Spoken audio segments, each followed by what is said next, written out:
সন্ধ্যা।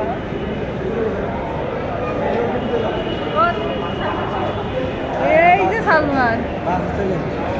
হ্যাঁ কোয়ান্টে বাসে আমার এই মেট্রোতে এর লেগে বিরক্ত লাগে, টিকিট কাটতে যে মানুষের ঘন্টার পর ঘন্টা জায়গা। আমি যে কি আরামে কাটেছিলাম আসার সময় কি রিখো আমি আইসে কখন? সকালবেলা বিকাল টাইম না, বিকাল টাইম তো অফিস টাইম এলে বেশি